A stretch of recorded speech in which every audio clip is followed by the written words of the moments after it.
유로화가 도입되기 전 이탈리아 지폐 중 10만 리라, 그러니까 우리나라의 경우 5만 원권에 그려진 역사적인 인물, 그리고 종교로 경치된 시대의 반항아, 악마적 재능을 지닌 천재. 혹시 이 얘기를 듣고 짐작 가는 미술가가 있으세요? 미켈란젤로? 레오나르도 다빈치? 보티첼리?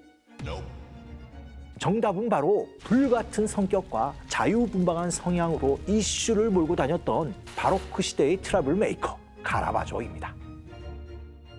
카라바조는 17세기 전후의 엄숙한 종교적 분위기 속에서 매춘부와 집시, 불황자들을 성화의 모델로 그리며 문제적 화가로 떠올랐는데요. 여기서 한 가지 눈여겨볼 점은 그의 그림 중에는 자신을 포함해서 아름다운 남성들이 자주 등장한다는 것입니다. 야릇하고 묘한 표정, 왠지 관찰자와 밀당을 하는 듯한 제스처, 그리고 그림 곳곳에 숨어있는 성적인 메시지까지. 종교와 과학, 신성과 지성, 절제와 욕망이 뒤엉킨 가톨릭의 중심지 로마에서 당대 최고의 화가 카라바조는 이 그림들을 통해 우리에게 어떤 메시지를 전하려고 했던 걸까요? 그 속에 숨겨진 화가의 속사정을 지금부터 미술 읽어드립니다에서 밝혀보겠습니다.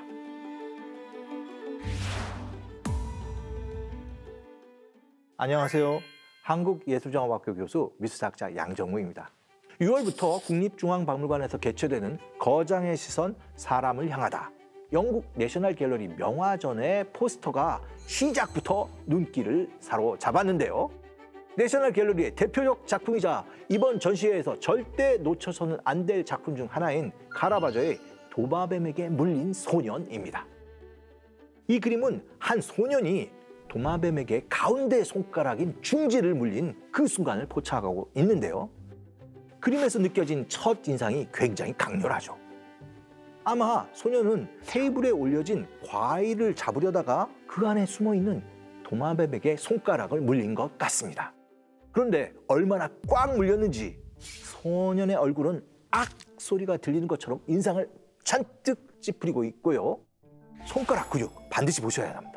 그 손가락 근육이 너무 놀라서 힘줄이 쭉 올라와 있습니다. 이 그림이 놀라운 건 이렇게 도마뱀에게 물린 신체의 반응을 즉각적이고 사실적으로 그렸다는 것뿐만 아니라 유리병에 반사된 빛이나 과일 하나하나까지도 진짜 눈앞에서 생생하게 보는 듯 생동감이 넘쳐 보이기 때문입니다. 아마도 이 그림 속 소년은 카라바조 자신으로 생각되는데요. 놀란 표정을 잡기 위해 스스로 거울에 비친 모습을 계속 확인하면서 그렸을 것 같습니다. 이렇게 표정을 짓는 거죠. 우리가 거울 앞에서 자신의 얼굴을 놓고 뭐 이런 표정 짓는 거 있잖아요. 이런 상황을 상상하면서 이 작품을 보면 화가인 카라바조의 표정과 상황이 더 흥미진진하게 다가올 것 같습니다. 그런데 훗날 카라바조는 자신의 모습을 반영한 이 그림 때문에 곤란에 처하게 됩니다. 도마뱀에게 물린 소년을 본 사람들에 의해 카라바조가 동성애자라는 소문이 나면서 큰 이슈몰이가 된 것인데요. 과연 소문은 사실일까요?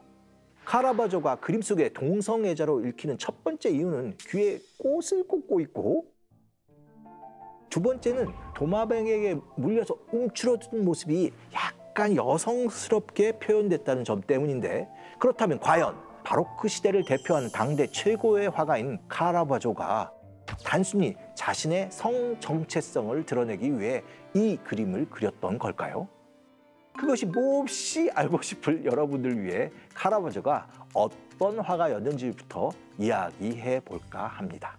밀라노 근처의 작은 마을에서 태어난 카라바조의 본명은 미켈란젤로 메디시 다 카라바조. 그러니까 사실 미켈란젤로가 그의 이름이지만 그 유명한 미켈란젤로와 구별짓기 위해 그의 고향인 카라바조로 불리게 됩니다. 그의 어린 시절은 굉장히 불행했는데요. 전염병으로 아버지를 잃은 후 먹고 살기 위해서 그림을 배웠던 것으로 추정되고 있습니다. 그러던 1592년 21살이 된 카라바조는 로마 상경을 결심합니다. 당시 로마는 르네상스가 끝나고 종교개혁이 일어나던 시기로 가톨릭은 반대 세력에 맞서서 신앙을 주입시키기 위한 수단으로 교회와 여러 건축물을 짓기 시작하는데요. 이때 새 건축물의 내부를 꾸밀 그림과 장식품의 수요가 급증하자 카라바조뿐만 아니라 이탈리아의 여러 작가들이 로마를 찾게 된 것입니다. 하지만 무작정 상경한 그는 쉽게 일자리를 구할 수 없었는데요. 그러다 보니 도박꾼, 사기꾼, 매춘부, 도둑들이 득실거리는 로마의 빈민가에서 비참한 생활을 하게 됩니다. 이렇게 약 2년을 보내고 나서야 주세페 체사리라는 화가의 눈에 들어 꽃과 과일 등의 정물을 그리는 보조 역할로 취직하게 되죠. 그런데 카라바조가 누굽니까? 자유분방한 미술계의 문제아잖아요. 얼마 못 가서 이렇게 어렵게 구한 직장을 포기하고 독립화가가 되기로 결심하는데요. 이 시기에 그린 그림이 바로 도마뱀에게 물린 소년입니다. 특징적인 건 당시 그려진 그림들에서 이 그림과의 공통점을 찾을 수 있다는 것이죠. 먼저 가장 눈에 띄는 건 모델이 10대 후반에서 20대 초반의 미소년들을 그린 세미누드라는 점. 아무것도 없는 배경에 강한 조명 아래서 정면을 응시하고 있는 모습이 굉장히 도발적이죠. 그리고 또 다른 공통점은 모든 그림에서 과일이나 술잔, 꽃과 같은 정물이 포착된다는 점입니다. 두 가지를 놓고 추측해보면 아마도 카라바조는 20대 젊은 화가의 필력과 패기를 담아서 나는 더 이상 정물 보조 화가가 아니라 인물화도 정물화만큼 생동감 넘치게 잘 그리는 정식 화가다라고 선언하는 것 같습니다. 그런데 이런 순한 맛 해석만으로는 풀리지 않는 궁금증이 하나 있죠. 혈기왕성한 20대 청년이 미소년을 그렸을까요? 정말 동성애자라는 썰이 맞는 건가요? 이 의문을 파헤치기 위해선 카라바조가 당시 어떤 그림에 영향을 받았는지 짚어봐야 합니다. 이탈리아 북부에 위치한 밀라노 출신의 카라바조는 지리적으로 다른 이탈리아 지역에 비해 네덜란드나 프랑들에 가깝다는 이점 때문에 북유럽 미술에 큰 영향을 받게 됩니다.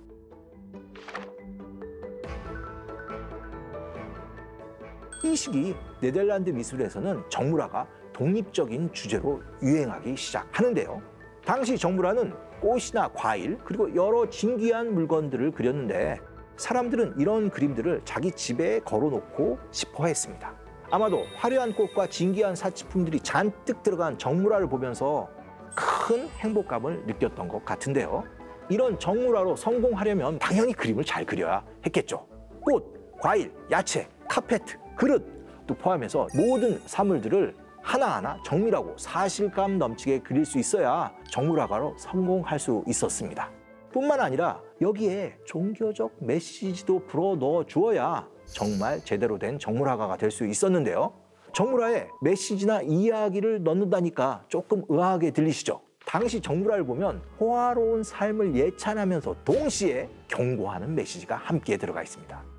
화려한 꽃 속에 시든 꽃이나 죽어가는 꽃을 숨겨놓거나 생명의 유한함을 경고하는 사물, 예를 들어서 타들어가는 향초나 시계 등을 배치해서 세상의 부귀와 명예가 허무하고 무의미할 수 있다는 걸 표현해내는 것이죠. 이런 경고의 메시지를 마니타스라고 부릅니다. 마니타스는 라틴어로 허무, 덧없음을 의미하는 단어로 전도서 1장 2절인 헛되고 헛되며 헛되고 헛되니 모든 것이 헛되도다를 핵심적인 주제로 삼는 세계관인데요. 당시 로마는 세계 곳곳에서 몰려드는 사람들로 바티칸 주변을 제외하고는 도시 대부분이 거대한 매운굴이나 다름없던 상황이었습니다. 이런 혼란 속에서 카라바조는 흥미롭게도 정물과 인물을 결합시키면서 여기에 바니타스의 의미까지 한층 더 강렬하게 담아내는 새로운 그림 양식을 창조해낸 것이죠. 그럼 그가 어떻게 인물과 정물을 결합시키고 그 속에 바니타스를 담아냈는지 그의 그림을 자세히 살펴볼까요? 그림은 위아래로 나눠지는데 위쪽엔 선연이 자리하고 아래쪽에는 꽃과 유리병 그리고 과일이 자리합니다. 그러니까 인물과 정물이 위아래로 그려져 있죠. 그런데 여기서 어떻게 바니타스의 의미가 들어간 걸까요? 먼저 싱그러운 꽃과 과일을 눈여겨보죠. 미술 속 과일이 상징하는 의미 중 하나가 성적 유혹입니다. 그리고 가운데 손가락은 이탈리아에서 남성의 성기를 의미하기도 하는데요. 이걸 종합해보면 소년이 손가락을 물렸다는 건 성병에 걸릴 수 있다. 즉 유혹에 빠진 대가를 치르게 될 것이다 라는 경고의 메시지를 읽을 수 있게 됩니다. 게다가 도마뱀은 뱀의 일종이니까 에덴 동산에서 이브를 유혹한 뱀과 같기 때문에 이런 해석은 더욱 설득력을 얻게 되죠. 비슷한 시기에 그려진 과일 바구니를 든 소년 역시 같은 구조입니다. 위쪽은 인물, 아래쪽은 정물인데요. 여기서 소년이 안고 있는 과일 바구니를 자세히 보면 메마른 잎사귀와 썩은 사과가 포착됩니다. 화려함 속에 감춰진 유혹에 대한 경고라고 할 수 있는데요. 다시 말해서 이 소년도 지금은 싱그럽지만 언젠가 늙고 사라져버릴 거라는 청춘의 유한성을 이야기하고 있는 거죠.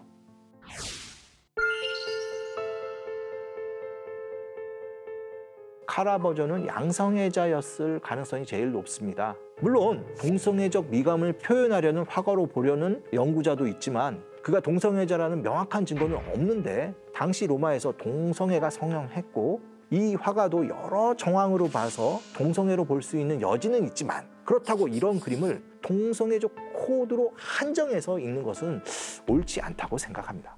젊고 아름다운 미소년과 화려한 꽃과 과일은 우리에게 매혹적으로 다가오지만 그림을 하나하나 뜯어보다 보면 그러한 유혹 속에 숨어있는 치명적인 위험에 대한 경고의 메시지가 상당히 강합니다. 그렇다면 그의 그림은 동성애적 코드 이상의 사회적 또는 도덕적 의미를 담으려고 한 결과물로 볼 수 있죠. 개인적으로 그가 남긴 작품을 작가의 성적 전체성의 표현으로 한정짓는 건 좀 너무 아쉽고 안타까운 일로 생각되는데요. 그가 그림을 통해 던지는 메시지는 이보다 더 크고 풍부하다고 느껴지기 때문입니다. 흥미롭게도 이 같은 그의 그림을 처음 인정한 사람들은 주로 성직자들이었습니다. 델몬테 추기경이 대표적인 인물인데요. 그는 1595년부터 카라바조의 후원자를 자청합니다. 카라바조는 델몬테 추기경에게도 이와 유사한 그림들을 그려주는데 이 같은 그림들은 치명적인 유혹뿐만 아니라 그것이 지닌 위험까지도 적절히 보여주었기 때문에 종교적으로 엄격했던 당시 이탈리아 사회에서 받아들여졌다고 볼 수 있죠. 그런데 카라바조의 그림에서 흥미로운 점은 이뿐만이 아닙니다. 그는 전통적인 방식을 뒤집어 놓고 강렬한 명암 대비 속에서 벌어지는 이야기들을 거침없이 잡아내는 표현력으로 단숨에 로마 미술계의 주목을 받게 되는데요. 하지만 그는 또 다른 면에서 미술계의 핫 이슈로 떠오르게 됩니다. 끊임없이 사고를 치면서 경찰서를 오고 가다가 결국 살인을 저지르고 도망다니는 신세가 되어 39살의 나이로 객사하고 맙니다. 카라바조는 이런 자신의 비극을 예고라도 하듯 일찍부터 아주 독특한 자화상을 그리는데요. 도마뱀에게 물린 소년도 자화상으로 추정되죠. 메두사와 바쿠스 시리즈 중의 하나인 병든 바쿠스도 자화상으로 보입니다. 16, 17세기 서양 미술사에서 화가들의 대표적인 자화상을 떠올려 보면 벨라스케스나 렘브란트처럼 위험있고 멋있잖아요. 그런데 카라바조는 독보적이고 참 특이합니다.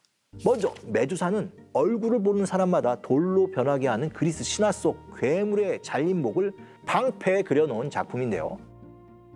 카라바조는 메두사의 얼굴에 남성인 자신의 얼굴을 그려 넣습니다.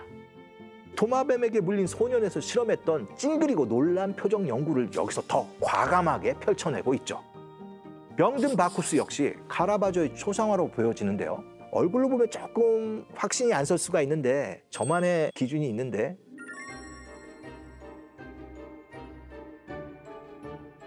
귀를 보시죠. 특히 귓볼과 눈 아랫부분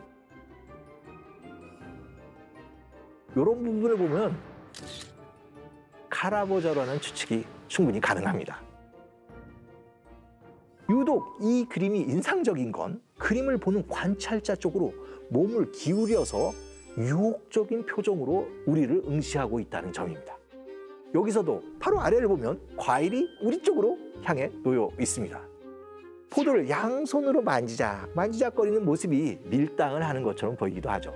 사람들은 이 그림을 보고 창백한 입술과 피부색 때문에 쾌락에 찌들어서 병든 바쿠스 또는 화가인 카라바조를 떠올리는데요. 그런데 최근 이런 추측을 뒤엎는 주장이 나왔습니다. 그림 속 바쿠스가 혈색이 없는 게 아니라 달빛에 비친 모습이라는 건데요. 과연 어떤 말이 맞는지 알 수는 없지만 이렇게 자신을 표현한 카라바조라는 화가가 흥미로운 인물인 것은 변함없는 것 같습니다. 기묘한 표정과 근육의 떨림에 숨어있는 화가의 폭력성과 유혹에 대한 경고까지 알면 알수록 재미있고 보면 볼수록 흥미로운 카라바조의 작품 세계. 이런 화가의 초기 작품을 대표하는 도마뱀에게 물린 소년이 곧 한국에 온다니까 기대하고 찾아보시길 바랍니다.